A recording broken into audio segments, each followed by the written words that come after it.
Further ado, then, I would like to present the slide for our next speaker, who will be introduced by Ms. Jeannie Russo. At this time, it is 11:32 a.m. on October 10th. If you are watching this a year or 2 years from now, my name is Marty Mangello. We have our hosts today with us of Ms. Jeannie Russo and Ms. Patty Frudenberg, coordinating from Texas and New York with Australia, and Dr. Elise. And so allow me to please present this. I will share screen and you guys can get a chance to hear from Ms. Jeannie Russo. Absolutely. And I want to make sure they know we have Dawn McCarty, who generally is in Florida, but she's weathering the hurricane at this moment. We do want to welcome our next speaker, Brandie Rolark. She is just an incredible, empowering woman. She is the founder of Beyond Beautiful Beginnings, supporting survivors of narcissistic abuse, director of technology, envisioned and built a state-of-the-art technology environment for a disadvantaged school district in Illinois, and a U.S. Army veteran and advocate for child psychological abuse survivors. She is a leader. Her journey from personal challenges include parental alienation and family court abuse, has inspired her to advocate for others facing similar struggles. Her organization offers hope and healing for those overcoming adversity. Brandie, thank you for your service to our country. Thank you for being here. And you are one empowering, amazing woman. Thank you. Thank you. I'm so honored and blessed to be here.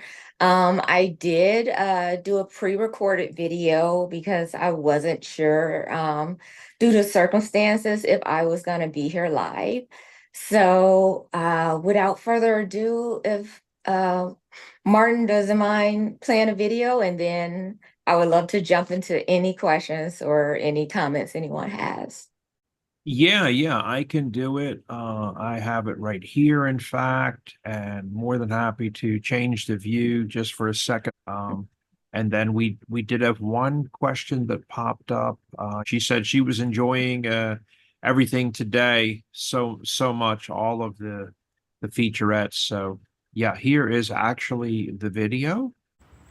Ladies and gentlemen, thank you for gathering here today. It is an honor to stand before such a committed group of professionals, survivors, and advocates dedicated to end parental alienation and child abuse. Parents who have endured unimaginable pain, and adults who, like me, carry the scars of a childhood tainted by parental alienation and abuse, are here speaking from our hearts. I sat reminiscing about a conversation I had with my youngest daughter the night of the winter solstice in 2021. That whole week, she was excited about it. And when we planned to watch it together, the anticipation was immense. The news promised a clear and special view from the Chicagoland area. On the night of the solstice, we positioned ourselves in our sunroom, snacks in hand, ready for the spectacular. But the clouds had other plans. Even with a telescope, we couldn't see it. So she was disappointed, and truthfully, so was I. Then I said to her, though we didn't see this special event with our natural eyes, I felt extremely happy and blessed that at that moment, I was standing under the same roof as the most important and valuable and loved people in my life, my children. My oldest daughter was home from the Air Force, and my son was upstairs building things with his Legos. And we were all healthy, loved, and safe together. This moment of togetherness has special meaning. One day, my children will make lives of their own, and our time together will be limited. But that night, as a beautiful celestial event unfolded unseen, another even more valuable event was taking place. My family, blessed and together. We watched the event online, chowed down on the snacks, and relished at the moment. We are the result that captures the essence of a beautiful life. My journey has been one of resilience, love, and unyielding fight. For 23 years, I navigated a marriage clouded by deception, manipulation, and abuse at the hands of a covert narcissistic spouse. My story is not unique, but it is a testament to the power of hope, determination, and love. In August of 2023, my parental rights were unjustly stripped away by family courts and the concerns of a GAL regarding my mental state, claiming I was detrimental to my kids without any professional validation nor evidence. This decision broke my family apart, sent my children to live in a toxic environment, and left me fighting and struggling to save the children that I gave birth to, that I love, and that is a part of me. As my records confirm that I am not mentally ill, my life does show that I am a victim of abuse. So moving forward, let's keep in mind that this world is our heritage, left to us by our ancestors. It is presently a gift to create beauty, just as the future will be our legacy to leave it. As there was never any validation by professionals or evidence that I was mentally incapable of taking care of my children, and I am ready to reclaim my role as their mother. My records confirm I am not mentally ill. I was mentally abused by an abusive spouse. So continue this walk with me. Let us watch the sun rise to guide us beyond the sky. Strengthen our will, for our soul will never die. God's physical face we will not see. It's the spiritual love that's a guarantee. Lightening our soul for eternity. God's the vessel to help carry our load until we discover the power we behold. The breeze and the wind, replacing the longing kisses of our children's face. The sun sending love to warm and comfort while missing our children's embrace. The cloudy tears form the rains that is needed, concealing tears to fool the hurt. Our God's gentle grace, the pain shall be erased. We are the strong spirits walking in this space. Now is the time we save God's children with purpose, honor, and grace. We have this. We are the Trinity to unsilence the voices of those that at this present day are still abused, are still frightened, are still hurt, and need someone to save them. Let that be us as survivors, professionals, and advocates. We are the voice. The silence will no longer. The decisions done in family court based off the guardian ad litem was not because of a professional opinion or any evidence. And what it resulted in is my children being placed in an abusive situation and I fighting jail because I was trying to fight for my children. We inherited this world left to us by our ancestors. It is presently our gift to create beauty and freedom, just as the future is our legacy to leave behind to our children and a generation after us. Our past is our heritage, our present is our gift, and our future is our legacy.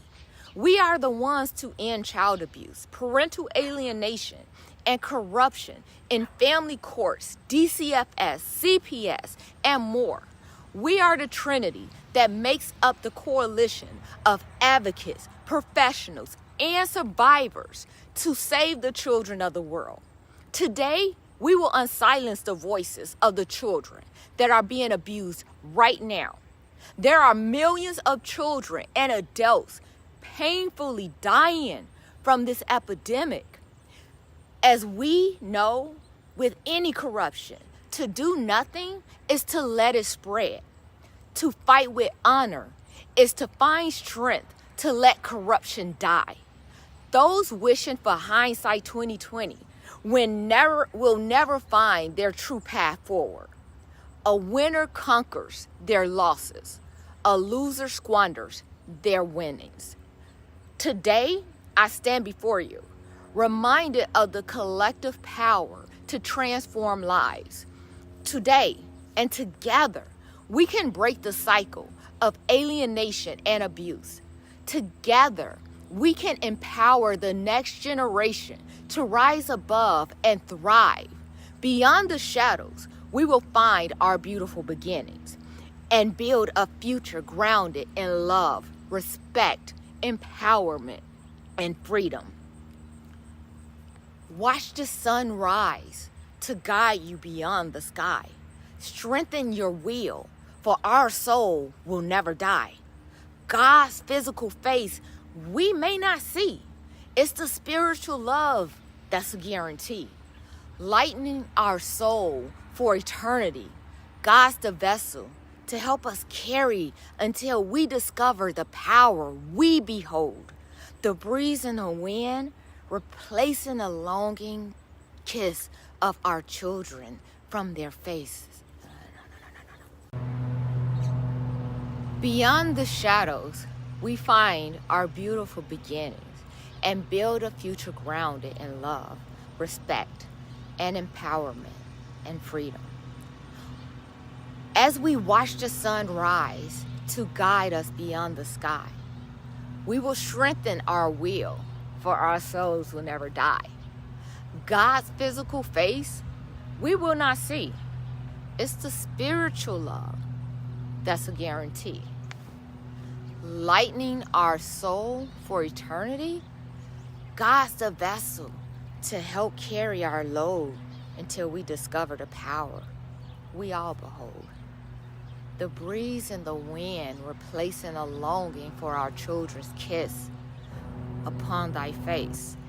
The sun sending love and warmth and comfort while missing our children's love and embrace. The cloudy tears form the rain that is needed to conceal tears to fool the hurt. In God's gentle grace, the pain shall once again be erased.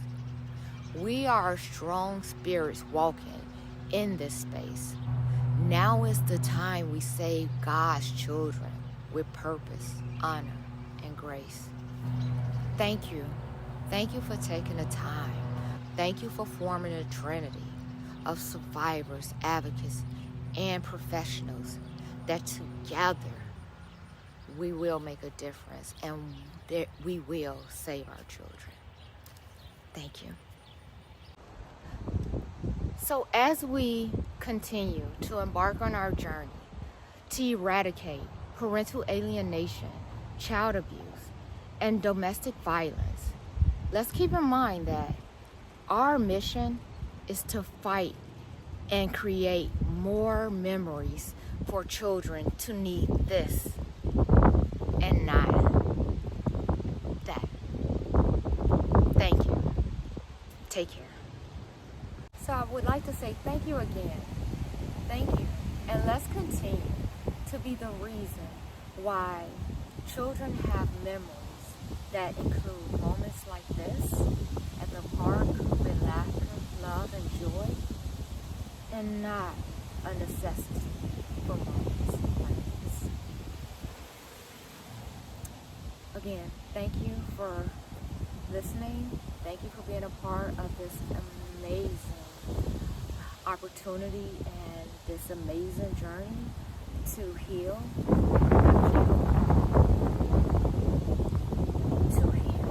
build, and restore, and not kill, steal, and destroy. So, thank you for allowing me time to speak to you. And let's embrace and a part of childhood memories that we all deserve. Thank you. Take care. Bye. Okay, I just want to say, as a man, knowing all that you're going through, I might start crying, but I just want to applaud you, and I want to say, girl, you need to get on with your badass self and get down and keep on rocking it on the dance floor, and do not stop doing anything that you're doing, or look back or wonder or scratch your head or shake your head. You're on a friggin' roll. You're on a friggin' roll. Thank you. Thank you. I appreciate it. Brandie, that was just totally powerful. I don't even know what to say. I mean, because you are in the heat of the battle, so to speak. You are here, you are experiencing it, you are living it live. And I think that is putting a face to what this is all about. Your children, your heart. Truly. Dawn, do you want to chime in here? Yeah. I just want to say, knowing what she's going through and that she's still here on the screen is just amazing. It shows the perseverance and the tenacity that we have in this particular demographic of survivors, where you're either stuck in the trauma or you have bursted out of the trauma. And that's what I see when we get to this point. We've broken through those chains that bind us. And for you to go through everything that you've been through in the last couple of days. So it's not even like over time. This was like literally in the last few days that this has transpired. And a lot of people would never be on the screen. So I commend you for being here and having that tenacity. That's what our book is about. So you can't see it on the screen with Brandie, but on her right shoulder, there is a picture of the book that she is also a contributing author in, as many of us here are. And we wrote about these particular stories. And I just want to say the book is about resilience and persistence and all of that. So I just want to thank you, Brandie, for being here in spite of what's going on around you. So thank you so much. We really love and appreciate you. Thank you. You too. You all too. And what I gather is last year when I went through this, I felt alone. I felt every emotion of every parent, where you go into the empty rooms of your kids and you're crying in the floor. You can't go in the grocery store and go down the cereal aisle without, but bursting into tears. Like, I was there in that moment, but I could no longer sit and wallow in my own pain when I knew there were millions of other children and adults going through the same thing. So that's when I started deep diving into trying to find out, is it just me? Is there something else that we can do or reach out to? And the only thing that I found was, until the judicial system changes and put oversight in family courts, we won't have any justice for our children, and this will continue to happen. Last week on October 2nd, 2024, in Texas, there was a state judicial committee held, and there was so many adults, parents, advocates, and supporters speaking, and to feel their pain, to hear their voices. I would recommend anyone to watch, to see that we are at the pinnacle of the moment where we have advocates and supporters, we have parents and children of lived experiences, and we have professionals. This is the trinity that we need to fight and to show that we're not playing. We're coming for you because our children need rescuing. So I'm sorry for the choppiness of the video, but I swear Don knows, like, I was so Don, I might be in jail, so I don't know. So I was like so scared this week, but I tried my best. You did perfect. You did exactly what it needed to be, because that's one thing that us as survivors have done, is been able to pivot and figure out, how to move on. So that's exactly what you did. And I think it was beautiful. And I think you did just a splendid job. So thank you for being here, even though. Thank you. Thank you. You're welcome. Absolutely. A lot of courage. Indeed. Indeed. Wow. Okay. We need to take a breath here for a moment. And Patty, would you be able to just share about the book so that people can kind of see a little bit what we're talking about? And Brandie's in the book, and all our people are truly in here, and they're professional stories and professional people. And I'll let you go ahead. Yeah. There it is. There it is. Yes, and while I go ahead and share a little bit about the book, Marty, I believe you might have some slides that could go along while I narrate a little bit of what's I do. going on in this book. I can bring it up if you would like to. Yeah, while we're getting that, I would like to share the book as well while we're getting it on Amazon. And there you go. And this book, called Warning, Children Are Not Weapons, it is a best-selling international bestseller right now. So that's very exciting. And it's unveiling the hidden truth of child psychological abuse related to parental and family alienation and abduction. And it's written by adult survivors. A lot of these authors are here on the panel today and tomorrow. It's a collection by Dawn McCarty and also contributing authors. I just want to share a little bit more about the book. In a world of invisible wounds of child psychological abuse remains unspoken, this book dares to shed light on a reality many have struggled in the shadow to survive. And Warning, Children Are Not Weapons is not only a testament to resilience, but a call for societal change. It brings forth stories of courage, healing, and urgent need for systematic reform. And that's really important, because it's not only teaching, it's also giving hope.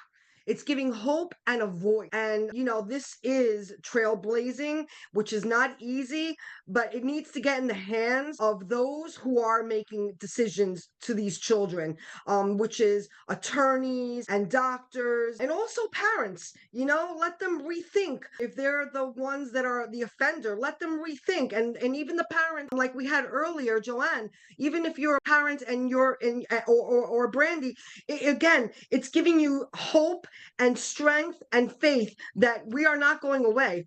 We are not going away. We are here to stay and to make a difference. Back to you. Oh, thank you. Thank you so much. I want to take this moment too to recognize that today is Mental Health Awareness Day. And this particular conference we are looking at, as it is starting today, and it is for 2 days, but we are recognizing it in the hopes that at some point we could make parent alienation, the child psychological abuse, in October, along with domestic violence abuse, that it be recognized just as much. It truly has a platform of itself, and today really, really has significance. There is It so does. much. Thank you, Dawn, right, for this initiative. I know that we're making a difference, and that's what it's all about. And it's today, the first step. Let's do this. And we've got so many powerful people, and I am just truly, truly excited for our next guests with an S. Let me jump in there first, real quick. Sure. I Go just ahead. wanted to add, because you mentioned that it is World Mental Health Awareness Day, and we're declaring today to be also Child Psychological Abuse Awareness Day, as Elise spoke to earlier, you mentioned. And one of the things I wanted to also add in is there's recognition already for the parental alienation movement that is in April. So what we wanted to do was not crowd whatever is going on in April, but to add a significant day for the child, where the child is in the spotlight. So now we have awareness throughout the year, just expanding on, and whether or not you like the term parental alienation or not, that's not what the children focus on. We focus on the emotional and psychological abuse that happened to us. And that's why we call it child psychological abuse. So it is related to parental alienation and family alienation and abduction. It encompasses all those areas. So I just wanted to quickly just add that in there really fast about this October 10th being such an electrifying day around the country. I'm not sure how it is around the rest of the world, but with the current events with the hurricane and things just kind of really landing on today, on October 10th, there's a lot of energy in it, and it didn't stop us. It just helped us to adapt, and we're still here, and the show must go on. So I'm going to turn it over to Jeannie now so she can introduce our next guest. And we've got a beautiful segue as we move now to our next guest. Excuse me, Sacheen. Am I pronouncing that correctly? Sacheen-Adult? Yes, you are. Oh, yay, me.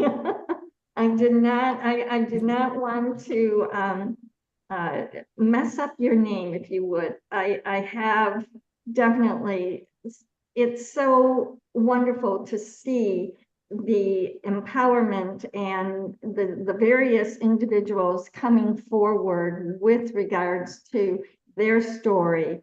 You know, they're all different. And they're similar, there's key components, but they're different, and it's just beautiful. I truly want to acknowledge you, Sacheen, and I'm going to lose my voice. So I'm going to ask, is Marty, could you please? Yeah, absolutely. And Dawn had said, you don't need to read the whole long, big thing about the person. Just echoing the slide. Moving forward is good for time, but Sacheen, together with her second husband, is committed to raising awareness about child psychological abuse, which we call CPA, inflicted through alienation, family courts, and systems that fail to protect children. Together, they speak truth, they spread awareness, and offer resources to those who have survived such trauma. Sacheen calls for urgent reform within Canada's family courts and the RCMP system to ensure children are no longer harmed by these broken structures. And we had a mention in our meetings yesterday about some acronyms from ABV and other places within the medical field. So that's the Royal Canadian Mounted Police, RCMP. So what Sacheen is saying is, you know, she's calling for reform in the family court system in her country of Canada, but also within the police who investigate these things. And it does take a lot. Without further ado, our contributing author, Sacheen-Adult. Hi there. Thanks for having me today. I don't know where to start, but I suppose I can start with the RCMP and why I'm calling on them to make changes. Obviously, as an abducted child, my mother abducted me when I was 4 from my father, and that Well, obviously it was very difficult to figure that out and come to terms with. Only about in 2019 is when it really hit me physically and metaphorically. But back in 2017 with my husband, we were not able to enforce court orders, even though we had called the police. We had the court order, we had the time to go and see his girls, because alienation in my life has been, I've been alienated, I'm an alienated now stepmom. Luckily, my son was not alienated from his dad, which I do appreciate. Aaron from before, and being youth and being able to speak about it, what it was like for him. I appreciate Karen talking about how she had a separate relationship with his dad and didn't put Aaron in the middle of it. That is exactly what I did with my own son. And I think maybe in the beginning it was probably a little bit harder, and I tried to keep things under wraps. That might have been, a little bit of unresolved anger coming out, but I hadn't put it all together really at that point. It took me a long time to realize I had been abused, because I grew up with the narrative of they don't hate you, they're not really abusive. But then on the flip side of that, if they hate you and they're a parent, that's okay. And that's confusing for a child, right? Like my stepfather, who adopted me shortly after my mom abducted me, they use the silver bullet tactic to remove a parent from a child's life. And then that was the end of me having any interaction with my dad. Nobody was enforcing anything. His family, even if they tried to get time with me, it was unsuccessful. My father told me that no matter what they tried, it didn't work. So there was all that gatekeeping. And then, of course, when I decided to take matters into my own hands when I was 12, and I reached out to my grandfather, when that was found out, we moved. And every time I would reach out to my dad or his family, we would move. And that, I know particularly for my own son, was very when my relationship with his father, we would move around a lot. And I know moving is very traumatizing for children, regardless of abduction or not. But as far as the RCMP go, it's the same thing with the courts. When you have a court order, or as was in my case, when I did end up leaving my ex-husband, and he would go and visit his father, there were times when he was, left alone. I had a call from the Ministry of Children and Families saying he's been outside in the car for half an hour, and we don't know where his father is, but we're suspecting, because he's in the casino, that his dad's in there. Now, I don't know what the protocol is for the Ministry of Children and Families in Canada, because it's similar to CPS, but right there, to me, should have been some kind of I don't know, critical incident report, maybe a follow-up with joint custody evaluators, something that could go, okay, this child is at risk of, he's neglected, right? He's being neglected. And I think the hardest part for me is having been the alienated child, as well as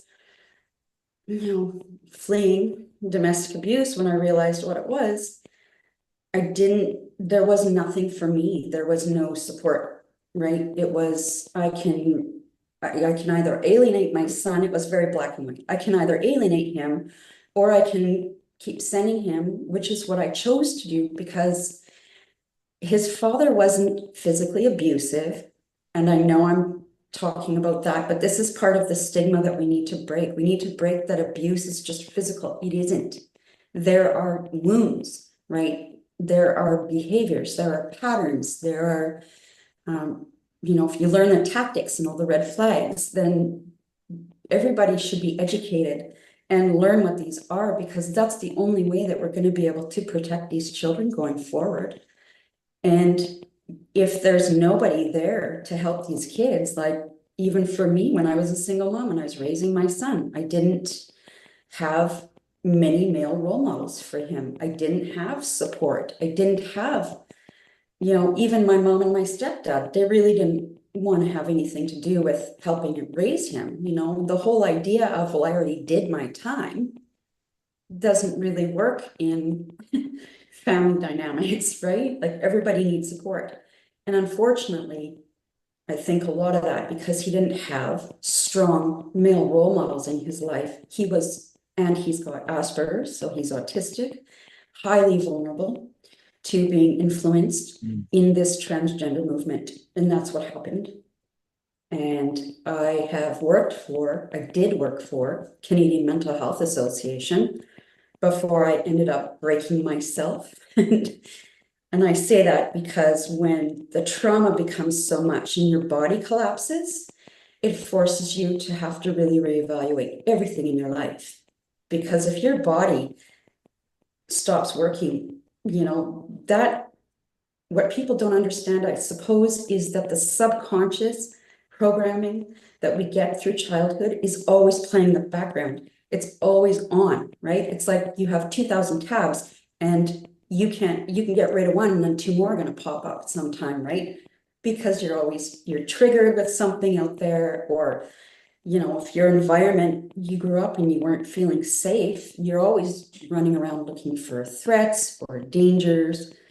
The polyvagal theory, which I do really enjoy learning about the polyvagal system as well, and the nervous system, and how to activate our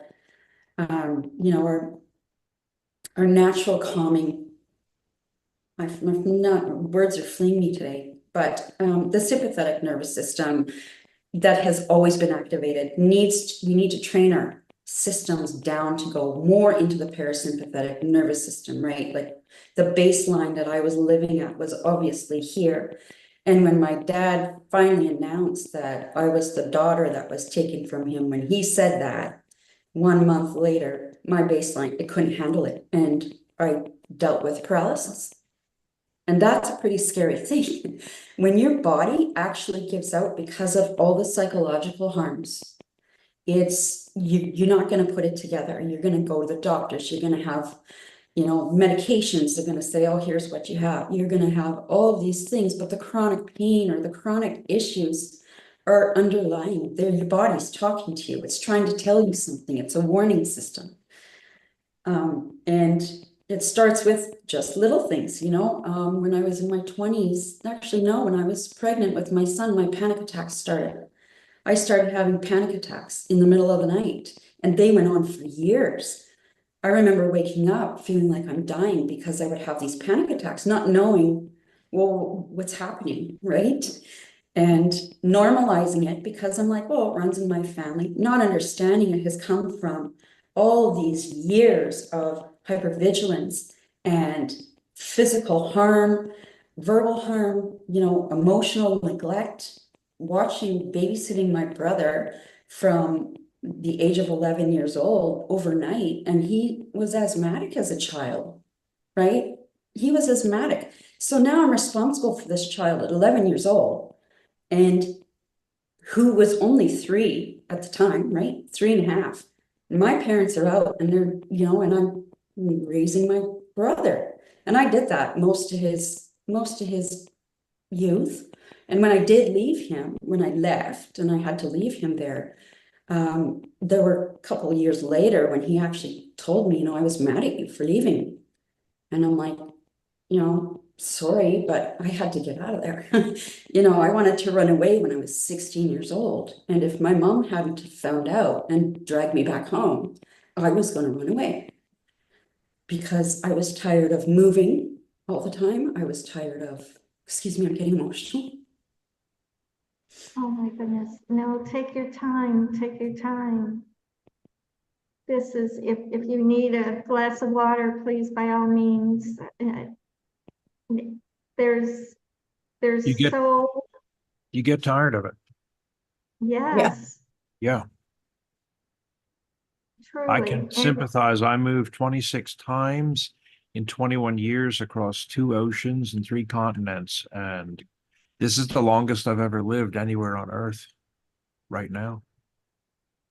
Yeah, well, I'm still in trauma right now because I've been thrown out of my community. I've lost But my we peace. welcome you with love in our community Thank 24/7. you. Yes, Yeah, thank you very much. I you're am with very us. appreciative of you guys and everything that you're doing, because coming forward and talking about this and being a therapist, that's a double-edged sword. It's really a double-edged sword. And Oh, it's okay. It's okay. I mean, we want that from therapists. I was telling my pastor one day, because he's a disgrace. His wife left him for another man, and I told him, I said, but you actually can relate because you've gone through these things probably better than anyone else as a pastor as to what we're facing out here. So we don't view you as filthy. And you could tell he was like, because he's supposed to be the pastor, you know, mm, and he's not a disgrace. So we're glad that you have experienced these things for real yourself. Yeah, and you I'd could like to also add see too, I know you may not be done with your speech, but I just want to throw in there really quick that you're talking about some of the trauma that our bodies go through. So it's not just our soul and our mind, but our bodies are also going through this trauma. And I don't know if you've read the book, The Body Keeps the Score. And also the Yes, first Elise, that's right. one of the first yeah, ones. yeah. Elise also talks about the autoimmune diseases that she's captured in her anomalous data that is part of her PhD. She wasn't looking for that, but that's what the findings show, is that we suppress this trauma, we keep it inside, we lock it away because of our own safety and trying to have that self-preservation, that we end up having some of these ailments that we don't understand. And I know for me, there's all kinds of things that we may experience as far as autoimmune diseases, but the fact that our bodies do go through the trauma with us and they do keep the score. So I'm glad that you mentioned that, and the fact that even you as a mental health practitioner or professional, that it is still a difficult thing. It's still the practitioners and the professionals still need mental health practitioners and That's professionals. right. Everybody Mhm. needs mental health. That's And if right. they're not willing to walk that and seek that type of help, then I'm going to move on to a different therapist, because I want to make sure that therapist is in a good place to listen to my trauma without having them experiencing trauma or triggering. So they need that outlet as well. And if you're going to walk the mental therapy or mental health area, then you have to be 100% in, because I need to believe that you believe it. That's right. It's so important, because when my body broke, I don't know what else to say, I was doing different types of therapies. I was trying somatic therapy. I was trying talk therapy. The talk therapist that I went to didn't want to talk about my mom and issues with that. So if you can't talk to your therapist about things that are bothering you, then that's no good, right? Now, the very first therapist I went to was my ex-husband made me go to her because, the issues were all me and I have to be fixed. So I had to go to a counselor. And I was 27, around 27 at that time. And my ex-husband came in with me and started talking about all the issues that I have. And this therapist actually saved my life, because she said, I need you to leave right now, please. And I want to talk to your wife. And when he left and she sat down and she turned to me and she said, does he hate you? He has the profile of an abuser. And I was like, well, he hit beside me once, but I couldn't piece it together. It was like I was in this denial in my own mind about the fact that I had been wrongfully treated and abused by him. And then now try and figure out that, okay, well, that's just the relationship. So when that relationship ends, it's over. It's not over, because why did you end up getting into that relationship in the first place? Because that was what was familiar as you were growing up. You know, being screamed at when I would ask for help, being smacked across the face, being spanked, being told, wait till your father gets home. And that one bothered me the most, because not only was my mother weaponizing my stepdad to be the punisher for me, she was calling him my father when he wasn't, right? So completely erasing my dad. And I used to get really mad every time she was, just wait till your father gets home. It's like, he's not my dad. Like, you don't, and you're telling me that my dad is abusive, and yet now you're threatening me with this guy. Like, I'm sorry, as a step parent myself, you don't touch your kids in any punishment way. To me, I'm like, you just don't do that, especially as a step parent. I mean, as a parent, you know, I never hit my son, right? I never hit him. I would try and talk sometimes, just like somebody else had mentioned, I forget, but you know, yeah, sometimes we yell. Well, you know, we're not perfect. We're imperfect, and we're doing the best we can with what we have. And sometimes you don't have a lot. Like, I didn't have lots of resources. And like Karen was saying, you know, or sorry, Aaron was saying that, you know, his mom would date and stuff like that. And I'm thinking all these things that impacted my own son. Like, I don't know how Aaron was able to do it. I'm glad he was, how he was able to find the balance between the masculine and the feminine. And I'm thinking and hoping that a lot of that is because mom kept him out of the middle. I'm hoping that because I did my best to keep my son out of the middle, that he'll come back around to realizing that he was a perfect little boy he was supposed to be, not this imaginary girl. He's not a girl.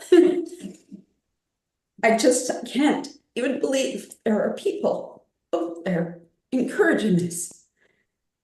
And in Canada, Canadian Mental Health Association, the foundry portion of it, was the reason he got castrated. So talk about alienated from your work, your country, everything, the court system, RCMP, everybody has failed. So I'm here in the complete mess that I am to beg people to please stop doing this to their kids. Stop doing it to your grandkids. Stop doing it to your stepkids, nieces, nephews, everybody. It's so heartbreaking. And knowing how many of us are out there, I don't know how many of them are therapists, but when I had heard Elise talk about it, I was kind of relieved. But at the same time, this is not an easy torch to carry. But I do want to just thank you all for, you know, listening to me and accepting me and helping me through these hard conversations. We My do. website, sorry. I said we do. We do Yeah. accept you. That's the number one thing that all humans desire on earth, is to be accepted. And the number one thing that they want to hear from other humans is their first name, Sacheen. And so we do accept you, and we do understand you, and we do receive you, and we do echo you. We mirror what you're saying. It is not right. We feel what you have gone through. And I think I speak for everybody when I say that we truly, truly within our heart and our soul, we feel your pain so much. And literally the guts, the balls to come on here worldwide and tell the earth humans, 8 billion humans, the crap that you have told people today is absolutely heroic. I give you the title today and a high five of Shero, SHERO. We don't call women heroes anymore. We call them sheroes, SHEROES, because you're probably going to set free at least 1,000 over the next couple of months of people that listen to this and watch you. You probably could set free maybe 4,000 to 6,000 people, and with closed captioning underneath, which we do have turned on, and because Google allows that to be interpreted now into almost 100 languages. There's God only telling how many countries you're probably going to extrapolate to with societies and languages. I hope that someday you understand the veracity and the power of what you did today. I know I have been overwhelmed a couple of times already just being with you. Thank you guys very much. It means a lot to me to be a part of this. And Patty is an empath. And so, I mean, I'm just a dumb guy talking like a typical No, male. I'm crying with you. I'm crying with you. I'm like, go tears, let it out. Go But tears, let it out. Patty, tell us the things Feel. that we can't say. It's hard to say a lot of these things without. Translate, Patty, for us, please. Yeah. Just going to keep it simple so we can keep moving on, because I'm going to be speaking soon, so I'll go right into it. But I think in short, we bleed. We also bleed, and blood, you can't see it from the outside, but we know it's on the inside. So back to you. And thank you for being so vulnerable for the greater of good. Good for you. Yeah. Truly. Bless Thank your you. heart. Thank you, Sacheen. Yeah. And you are making a difference. You truly are. Just Thank you so keep it much. going. We're all making a difference. I think everybody here is so brave. They're so courageous. It's not easy to talk about these things. It's really hard, especially this weekend is Canadian Thanksgiving. So that amplifies, and I've been dealing with that for about a week or so. But in any case, I'm hoping that the gift that I can give to others is freeing themselves from this and learning about it and really taking the steps to heal themselves and realize that it's okay. It's okay if we make mistakes. It's okay if we apologize. It's what's not okay is creating this harm in children that they have to now navigate their whole lifetime through. Right. And I'm so grateful to my dad, who I've reconnected with, and his family. They have helped me so much in the past year with all the stuff that I've been thrown into, because when you're a whistleblower and you're calling things out, you are not treated well. So I just want to say thank you guys very much. I'm so happy to be a part of this panel. I'll try and get my wits about me, and And you know what? It's You okay did a not beautiful to, job. Go ahead. No, I was saying it's okay not to have your wits about you and to freak out and break down and collapse and cry. I don't give a damn about being in a fetal position on a rug as a man and sobbing. Yeah. Forget about crying. It's okay to be sobbing. You know what? And thank you, Martin. Thank you, Martin, as well, for being after you cleanse, you will renew and you will stand back up again. Yeah. Powerful. I also wanted to talk directly to you, Sacheen. It's not an accident that we cross paths, and I think that there's some crazy energy in the world right now. So I want to share with everybody else that I heard Sacheen being interviewed, and I couldn't see the screen. I'm over here working on my other computer, and I'm hearing this story, and I'm like, somebody's sharing my story. I was abducted at 4 from my father, and I'm listening. I'm like, who's sharing my story? So I really started questioning, and I had to run over to the other computer because the monitor wasn't facing me. And I had to really see for myself, okay, what's going on here? And we literally have very similar stories.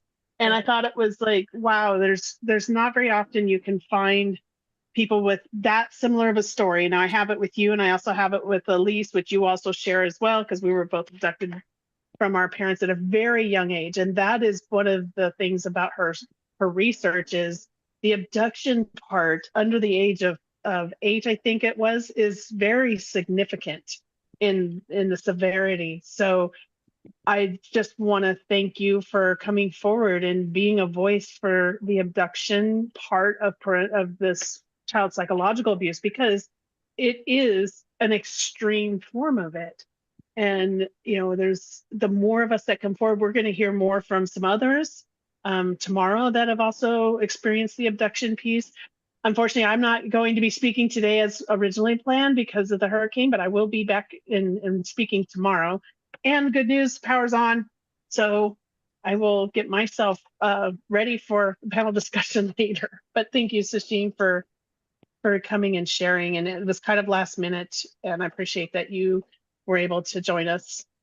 No, thank So you thank for you. asking me here, Dawn. And I'm Absolutely. really, yeah, and thank you. And I hope that my information gets out there. It will. It's Yep, a it little will. while. You just made us louder. Thank you. Yeah. Oh, yes. Yep. All our blessings to you, my dear. Thank you.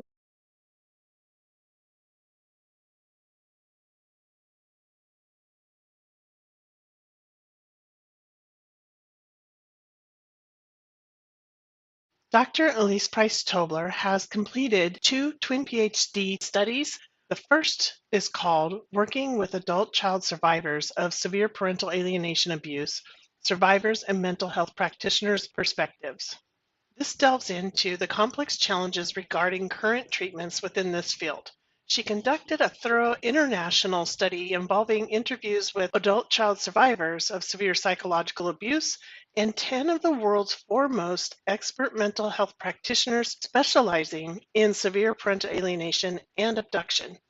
Her efforts have culminated in developing an innovative, soon-to-be-published treatment protocol. Dr. Elise has decided to share her PhD studies with the world by publishing them in books. This way, anybody can access her studies and use them toward improving upon and developing future studies and protocols that will advance her work even further. Book 1 is called Disrupting the Intergenerational Trauma Cycle of High Conflict Divorce. This is a guide for mental health practitioners and adult survivors of child psychological abuse related to severe parental alienation. Book 2 is called Navigating the Maze During Treatment of Adult Survivors of Child Psychological Abuse or Severe Parental Alienation. This is a comprehensive resource guide for mental health practitioners offering insights, strategies, and risk mitigation from a PhD thesis on the challenges faced by practitioners treating adult child survivors.